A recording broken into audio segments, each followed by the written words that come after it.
दोस्तों, चुनावी यात्रा करते करते आज हम हैं फतेहपुर जिला के अंतर्गत हुसैनगंज विधानसभा में।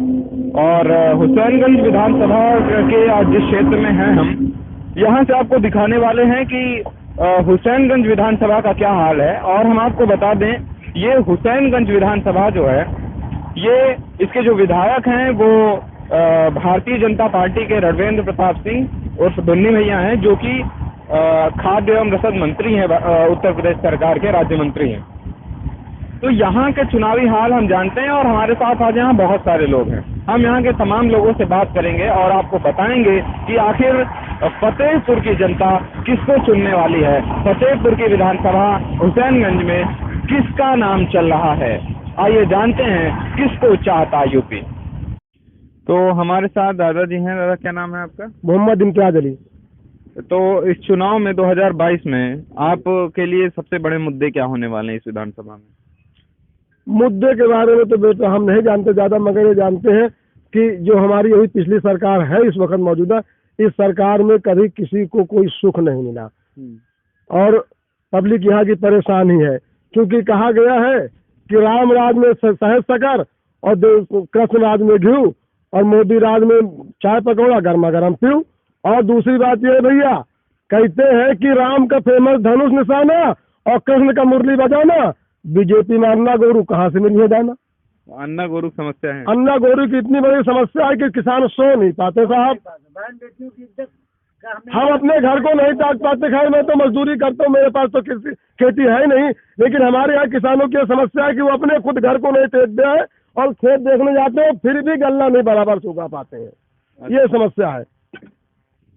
और किसी किसी जगह तो ऐसी समस्या कितने ज्यादा साढ़ परेशान करते हैं कि लोग अपने घरों के आजू बाजू बाड़े बनाए हुए बांस लगाए नहीं, सोते हुए आकर के खर्चे पलटा दें। अन्ना जानवर लड़ते रहते चुटवा देते हैं। हमारे यहाँ एक गाय, एक बचिया, एक पड़िया है, साढ़ आते हुए लड़ जाते थे, चुटवा दिया भैंस को। परेशान बहुत। ये देखो लड़के का हाथ खदेड़ लिया, सामने टूट गया गिर के बेचारे का। ये देखो पहले सामने खदेड़ा, टूट गया हाथ इसका। ये पोजीशन हमारे यहाँ साड़ों की, अन्ना साड़ों की है। कहा जाना बनना।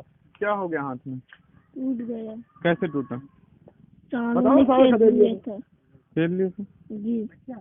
अच्छा, कितने दिन पहले चोट लगी है? हो गए कम से कम 10-12 दिन। सांड वांड को मार रहे थे कि अपने आप ही दौड़ा लिए? खेत वेत से खेल रहे होंगे। जी हाँ। चलो बैठ जाओ। हाँ, तो और बताइए दादा। और बेटवा हमारे यहाँ तो भैया यही है। और हम तो देखो अभी तक कुछ नहीं, लेकिन आज की जो पोजीशन है हमारे यहाँ की चुनाव की, तो साहब हमारे यहाँ तो हुसैनगंज विधानसभा है और ये ग्राम सभा फरसी है। हमारा एक ही नारा है, विधानसभा हुसैनगंज, ग्राम सभा फरसी, हर प्रत्याशी तरसी, साइकिल में वोट बरसी। तो भाजपा का क्या होगा? भगवान जाने क्या होगा, क्योंकि सबके साथ भगवान है। वो तो भगवान ही करेंगे जिसका जो भाई, जिसने अगर उन्होंने अच्छे कार्य किए होंगे तो लोग उनके साथ होंगे। अगर हमारे माननीय अखिलेश जी ने अच्छे कार्य किए तो लोग उनके साथ है। तो भैया जैसा जो बोएगा वैसा काटेगा, क्योंकि भगवान के यहाँ देर है अंधेर नहीं है। वो ऐसा फैसला करता है साहब की दिखता नहीं है, फैसला हो जाता है तो वही कर देगा। तो 2017 में भाजपा के साथ गए थे या सपा के ही साथ? जी, मैं तो सपा के साथ शुरू से था, आज भी हूँ। जी हाँ, मैं जो ये विधानसभा का चुनाव है, ये लखनऊ सीट, इसमें मैं भाजपा जो रहता हूँ इसके साथ, सपा के साइकिल में शुरू से अंत तक। और इसके पहले भी जो थे शुरू से, पहले जब ये पार्टी नहीं बनी तो हम कांग्रेसी थे। अच्छा। लेकिन जब से ये पार्टियां बन गई तब से मैं इसी का हूँ और इसी के साथ रहता हूँ। लोग कहीं भी जाए, और मेरा एक अटल प्रत्याश है कि मेरे कैंडिडेट जीते या हारे हमारी सभा कोई मतलब नहीं, लेकिन हम वोट देंगे तो अपनी पार्टी को देंगे और हमारी पार्टी अच्छी है इसलिए हम उसके साथ रहेंगे। अच्छा, तो आप लोग बताइए, आपके यहाँ से जो विधायक हैं धुन्नी भैया, रणवेंद्र प्रताप सिंह, लगभग 40% मार्जिन से जीते थे 2017 के चुनाव में। तो इस बार क्या वोट प्रतिशत रहने वाला है? अब तो समय ही बताएगा, हम ज्यादा तो नहीं कुछ बोल रहे हैं। क्योंकि आज इनको इतने दिन मंत्री हो गए, हमारे गांव में आए, बोले कि हम गोद ले आया सकूलपुर को। आज तक यहाँ ये तो हैंड पंप नहीं लगाया, न सांसद न विधायक। तो क्या हम समझे कि हमारा भला होगा? तो ऐसा प्रत्याशी को हम वोट नहीं देंगे। अच्छा, हाँ। तो फिर आप लोग कहाँ जा रहे हैं सर? हम तो बता दिए कि साइकिल में जाएंगे तो बसपा में जाएंगे। साइकिल या बसपा में जाने के पीछे कोई विशेष कारण? हाँ, कारण है कि हमारी देखो पहले सरकार थी, हमको भले ही मेहनत मजदूरी करते आराम से सोते थे, अब जानवर छोड़वा दिया न, तो घर की औरतें भी बेकार हो गई कि एक गाय बांध गई तो वही में काम धाम में लगी रही है, विकास नहीं तो उनका क्या करे चरा के, तो वो भी काम खत्म हो गया। सबसे समस्या हमारे यहाँ पशुओं की है। पशु, हाँ, पशु रात दिन हम वही खेतों पर देख रेख में लगे रहते हैं, न कमाए बाहर जा पाए न कुछ कर पाए, यही समस्या है। तो गौशाला वगैरह आपके गांव में नहीं बनी? इसी गांव के हैं आप? नहीं, हमारा सदर विधानसभा में आता है। कहाँ हमारे पर? विधायक जी हैं, वो विक्रम सिंह जी। विक्रम सिंह। हाँ, मैं बीजेपी से हूँ। बीजेपी से। फतेहपुर में लगभग सभी विधायक शायद भाजपा के ही हैं। हाँ, है ना? सभी। और हमारा गांव हसनापुर है, ग्राम पंचायत बमरौली है। हाँ, हमारा पूरा गांव भाजपा ही है। पूरा गांव। कोई कारण उसके पीछे? कारण है, कारण ये है कि अगर वास्तव में गहराई से देखा जाए तो जो गांव का रहने वाला व्यक्ति है या मजदूर है, उसका नुकसान क्या है सिर्फ जानवर को अगर छोड़ दिया जाए? क्या दादा, सही बात है। जानवर को छोड़ दिया जाए तो उसके अलावा और कोई नुकसान नहीं है। क्यों भैया, जानवर परेशान है और भाजपा की आप बात कर रहे हो, सच है, मैं आपकी बात मानता हूँ, लेकिन अभी 1 साल पहले यहाँ झगड़ा हो गया था, हमारी बहन बेटियों की इज्जत पे हमला किया गांव के ठाकुर और ब्राह्मणों स्कूल पर के मंत्री जो ने उनका खुलकर साथ दिया और हम लोगों को बुरी तरीके से परेशान कर लिया। जिसकी बहन बेटियों की इज्जत लूटी जाएगी जिस सरकार में, वो उधर को तरफ मुड़ के देखेगा? देख ही नहीं सकता साहब, किसी हाल में नहीं देखेगा। हम लोग खून के आंसू रोए हैं बाबूजी। ये देखो कैसे? तार खींच के बांध रहे थे, रपट गया, देखो 3 अंगुली में लगा है, बांध रहे थे, आलू बोए थे। तो अगर देखा जाए तो इस सरकार में काफी लाभ हुए हैं, जैसे किसान सम्मान निधि चालू हुआ है। हम भी किसान हैं, एक प्राइवेट विद्यालय में पढ़ाते हैं। तो वो सम्मान निधि तो आप लोग को भी मिलती है? हमको 1 रुपया नहीं मिला। किसान सम्मान निधि अगर किसी किसान को 2000 मिलती है तो डीजल में घुस जाती है। कितना महंगा डीजल हो गया है। नहीं तो डीजल तो पहले भी नहीं, पैसा तो इतना लगता महंगा नहीं था। पहले इतना महंगा नहीं था। किसान का सब कुछ 1 साल हो गया, कागज बनवा हुआ, सब कुछ किया, आज तक एक हमारा भी जहाँ तक पैसा नहीं मानना आया। है, मैं भाजपा से संतुष्ट हूँ पूरी तरह से, उसके कार्य करने के तरीके से, ठीक है। और कोई कुछ भी कहे, बैठिए लेकिन हम और हमारा गांव हाँ, पूरे भाजपा ही है। तो महंगाई वगैरह कुछ मैटर ये नहीं? सब कोई मैटर नहीं है। विधायक जी आपके यहाँ कैसा काम कर रहे हैं? विधायक जी ठीक है, ये है कि पर्सनल अगर देखा जाए तो विधायक जी से लोग असंतुष्ट है, लेकिन जो कार्यशैली है बीजेपी की, उससे संतुष्ट है लोग। अच्छा, अब अगर हम थोड़ा सा खुल के बात करें, बिना किसी एक आदमी अपनी बीवी के बारे में नहीं बता सकता है कि कहाँ जाएगी, और साहब हमारे बोल रहे हैं मास्टर साहब की पूरा गांव भाजपा ही है। चलो भाई, हम ये बात मान लेते हैं, लेकिन मैं अपनी बीवी को वहाँ नहीं बता सकता कुछ तोड़ देके आई। नहीं तो ये बात, जैसे वो कह रहे हैं पूरा गांव भाजपा ही, तो भाई आप भी तो कहे पूरा गांव सफाई है, ग्राम सभा फरसी और साइकिल में वोट भरती। आपको तो यहाँ तो बरसेगा, यहाँ तो साइकिल का ही वोट होगा। तो वैसे ये भी कह रहे हैं पूरा गांव भाजपा ही। भाई जो आपने कहा भाई ये भी कह रहे हैं। यहाँ लोगों से घूम फिर के बता देंगे, यहाँ तो लोगों से पता वो सब बता देंगे घूम फिर के सच्चाई क्या है। इनके गाँव भी चले जाइए, आपको जानकारी मिल जाएगी। रुझान है अपना अपना। आपका नाम क्या है दादा? हमारा नाम राज बहादुर, राज बहादुर, गाँव सकूलपुर। तो आप लोग भी सपाया बसपा साथ जा रहे हैं? हाँ, कारण क्या है इसके पीछे? कारण तो बता दिया आपको पूरा कि हम आपके प्रत्याशी हैं या मुद्दे हैं? प्रत्याशी मुद्दे हैं, मुद्दों की वजह से? हाँ मुद्दे, हाँ भाजपा छोड़। 17 में थे भाजपा साथ? हाँ थे। अच्छा, मंत्री जी यहाँ आए, अच्छा बढ़िया उनका स्वागत किया गया। हम लोग मेला लगवाते, बोल के गए कि 10 लाख हम देंगे, आज तक 10 रुपया न देंगे। सकूलपुर के लिए, विकास के लिए, देवी जी के स्थान के लिए 1 रुपया नहीं दे गए।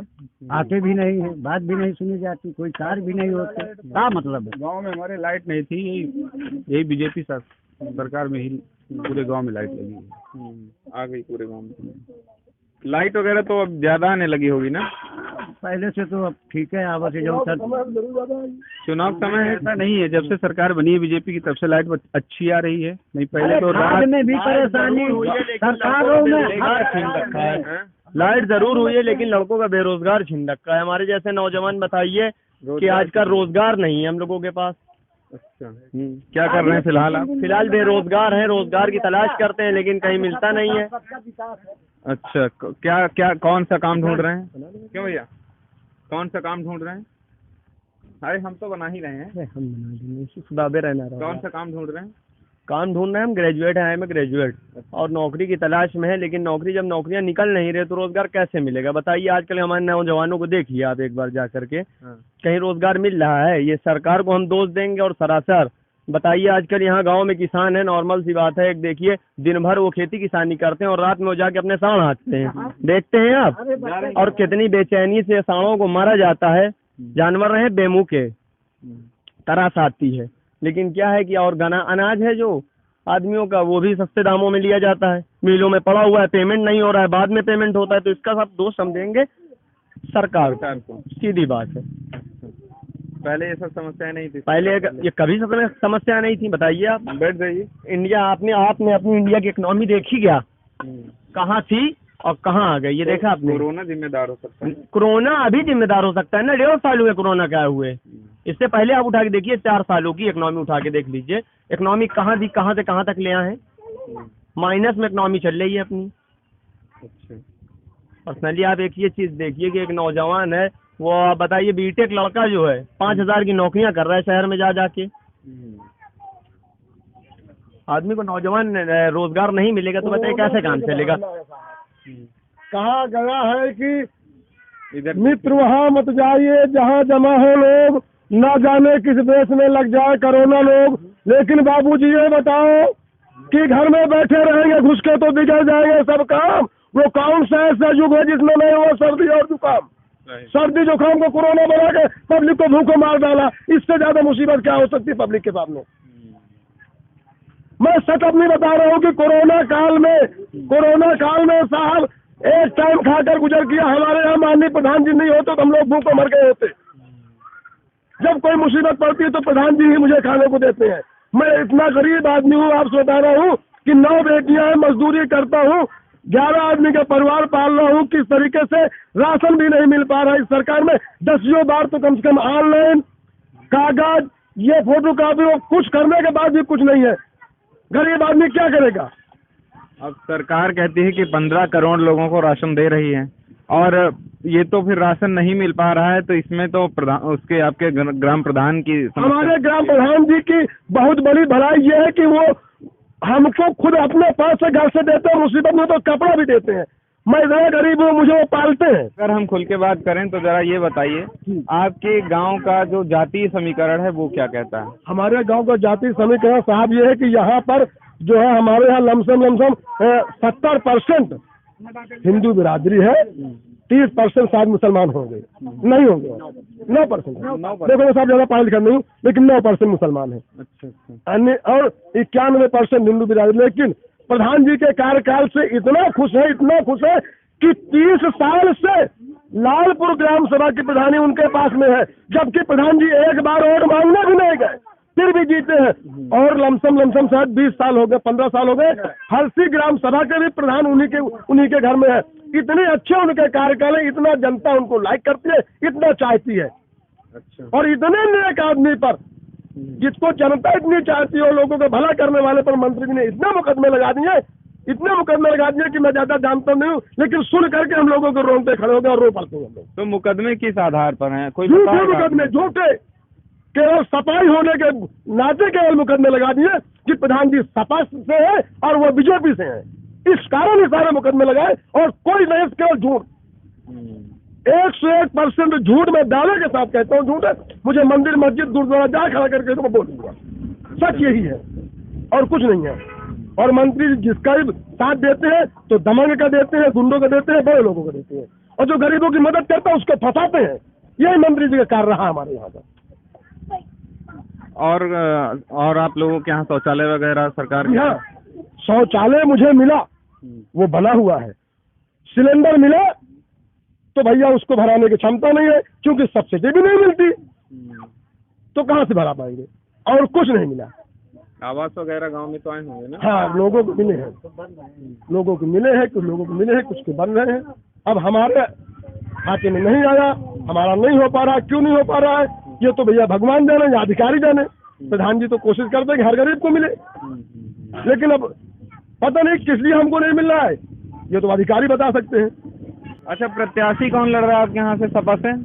अभी तो साहब क्लियर नहीं हुआ, क्लियर नहीं हुआ। क्लियर नहीं हुआ। लेकिन एक बात है, अगर धोखे से भी किसी पार्टी से हमारे प्रधान जी को वोट मिल गया असलम भाई को, तो इतिहास बन जाएगा कि इनसे कितनी अच्छी जीत हुई है हमारे यहाँ विधानसभा से। वैसे उम्मीद है कि उनको टिकट मिल सकता है प्रधान जी को आपके? उम्मीद है, उम्मीद है 99%।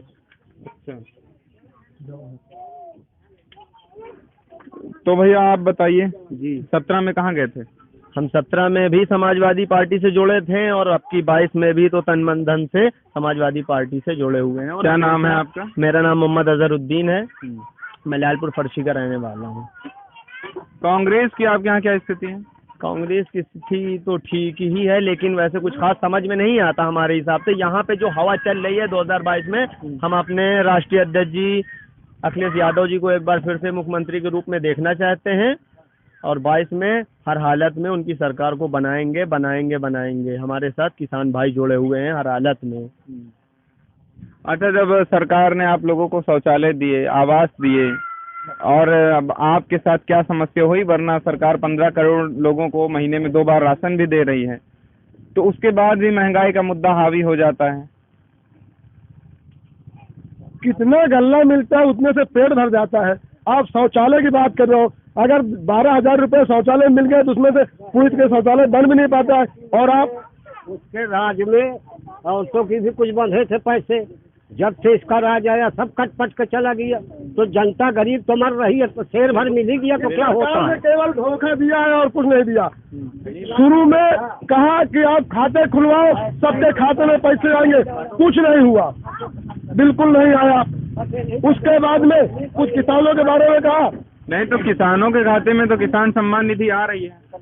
अगर 2000 आ रही है तो सिंचाई में तेल में सब घुसी जा रही है, खाद में घुसी जा रही है, कहाँ से आ रही है? किलो का तार नहीं खरीदते हम लोग। अगर 2000 रुपए हमको मिला तो हमारे 20 बीघा जमीन में कितना तार लगेगा?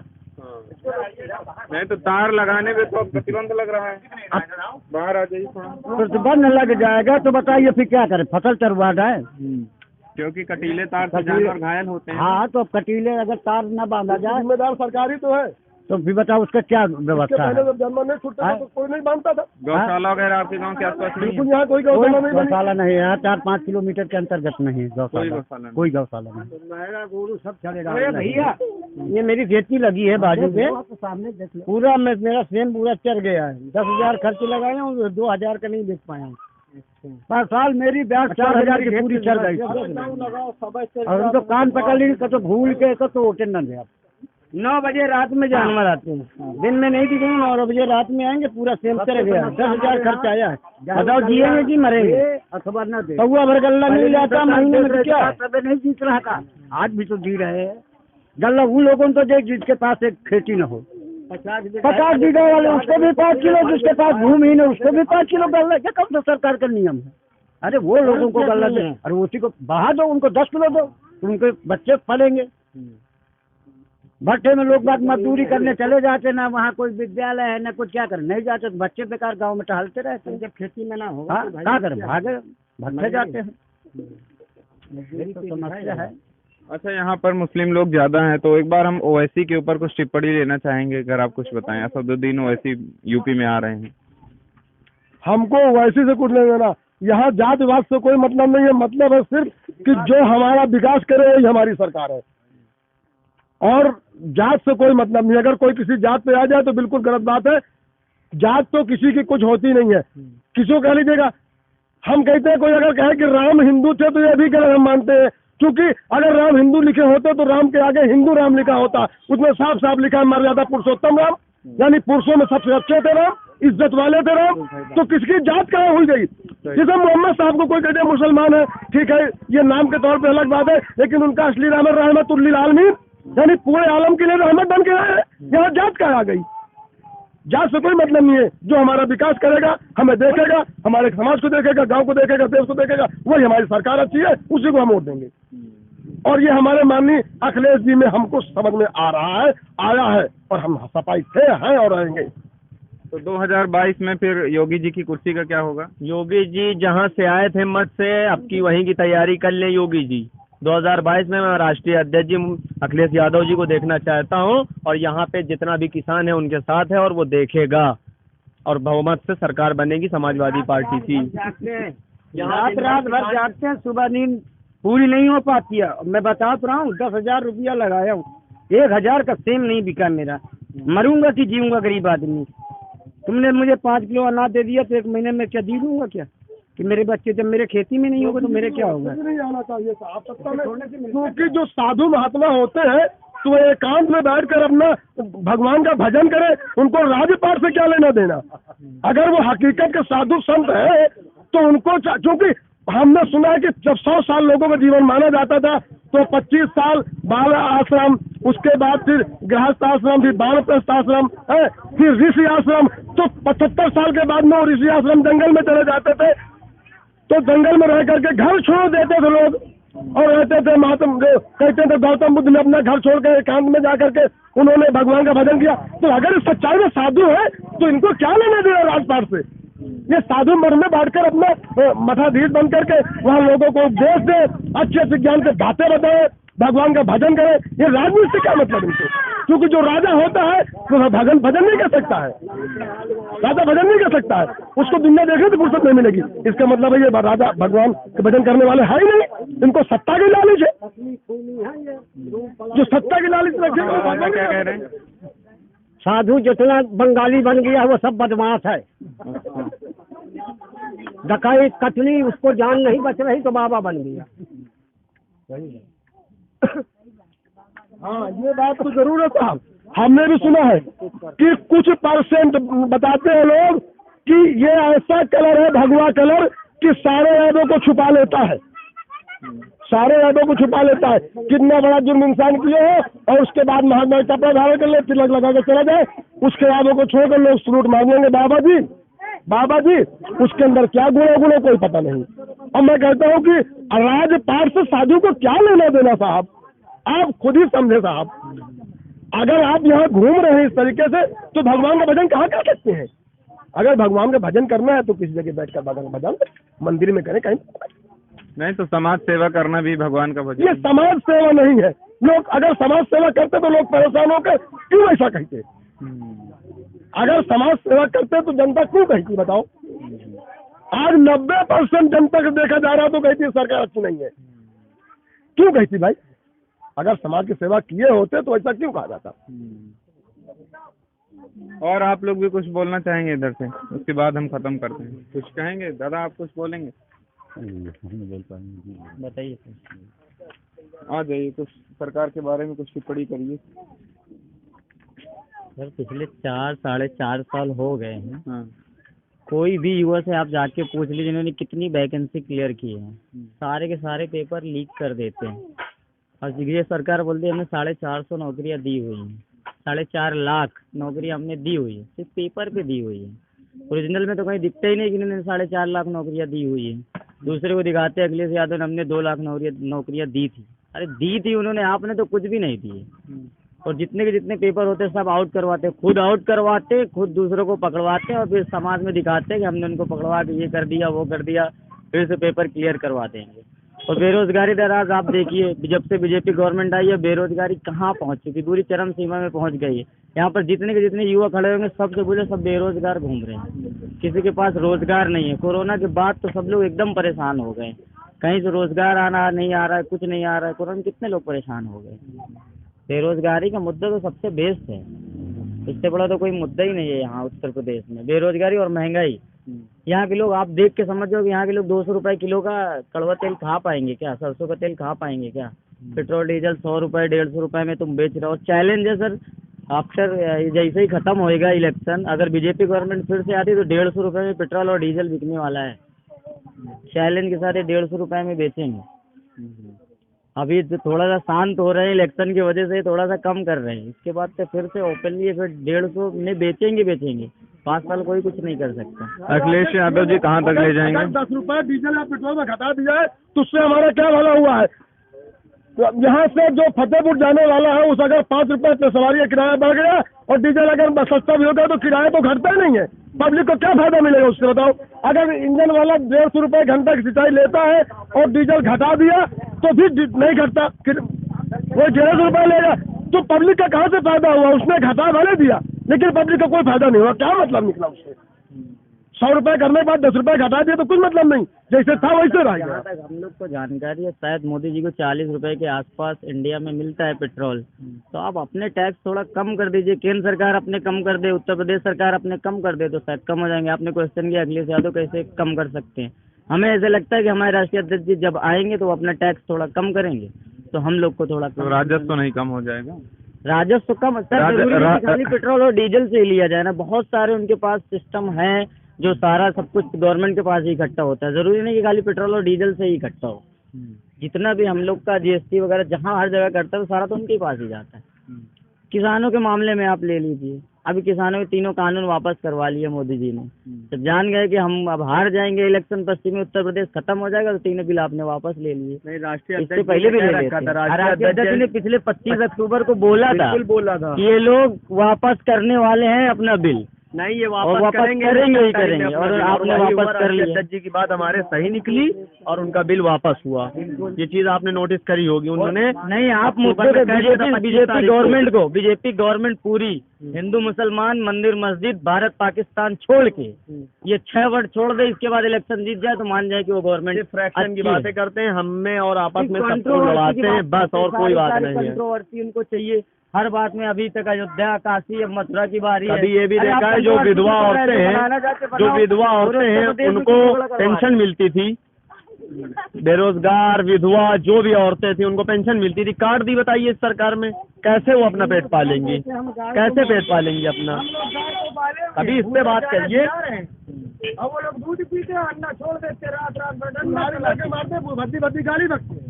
जिसको माँ कहा जाए उसको भद्दी गाली बके। हम लोगों के पास खेती बाड़ी है, खेती ज्यादातर हिंदुओं के पास में है, और जब उनके खेतों में जाके गाय बछड़े चलते हैं तो कुल्हाड़ी लेकर दौड़ाते हैं, तारे बांधते हैं और इतनी भद्दी गाली देते हैं जिसका कोई जवाब नहीं। जिसको माँ माने उसको इतनी भद्दी गाली बके जा रही है, ये सुनने काबिल हम लोगों को तकलीफ होती है।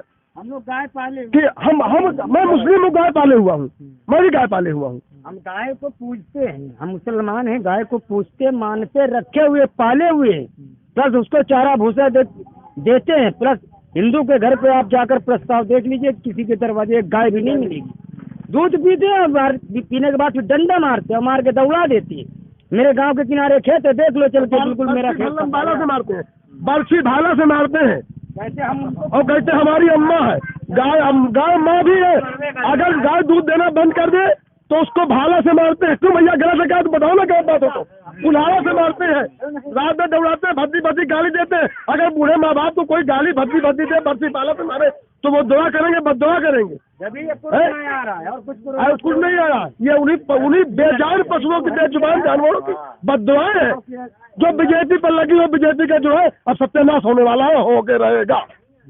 अब इलेक्शन आने वाले हैं तो फिर एक बार कोरोना काल को फिर लाना चाह रहे हैं। देखा है मुंबई में लगा दिया है, कहते हैं कि जिसके डबल वैक्सीन लगी है तो उसको राशन मिलेगा, उसको एंट्री मिलेगी ऑटो टैक्सी में, ट्रेनों में, अन्यथा नहीं मिलेगी। इलेक्शन आ रहे हैं, आचार संहिता लगने वाली है, तो ये फिर एक बार कोरोना का बहाना कर करके में आएगा ये कोरोना। थर्ड चरण में आएगा। जब 2 चरण कंप्लीट हो जाएंगे उसके बाद तीसरा चरण आएगा, जब इनको लगेगा चुनाव का, जब इनको लगेगा कि अब हम लोग जा रहे हैं, तीसरे चरण में कोरोना आ जाएगा श्योर।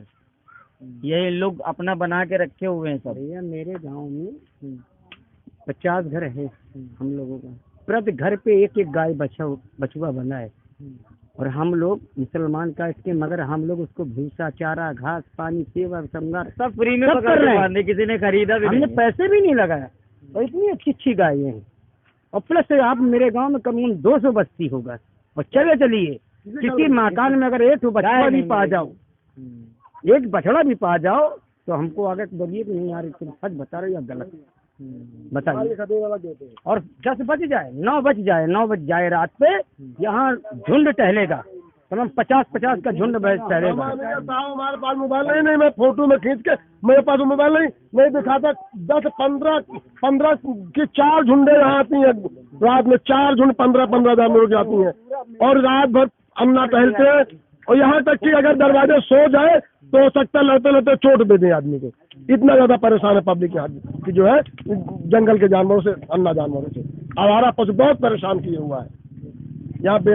बिल्कुल किसान भाई बिल्कुल समझ चुके हैं ये कि ये हिंदू मुस्लिम करके कुछ नहीं लाभ उठा सकते हैं, और हमारे सब किसान भाई ये तक समझ चुके हैं कि 2022 में इलेक्शन में इनको सबक सिखा देंगे बहुत अच्छी तरह से। बहुत दिनों तक ये ड्रामा नहीं चलने वाला है इनका।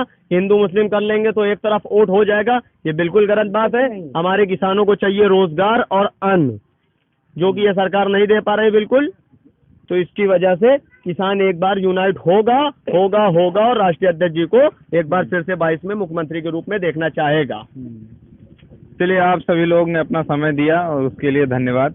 और हमारी चुनावी यात्रा किसको चाहता यूपी, ये इसी प्रकार आगे बढ़ती रहेगी और हम फतेहपुर के और भी विधानसभा क्षेत्रों में जाएंगे और उत्तर प्रदेश के विभिन्न विधानसभा क्षेत्रों से आपको चुनावी हाल दिखाते रहेंगे। नमस्कार, धन्यवाद।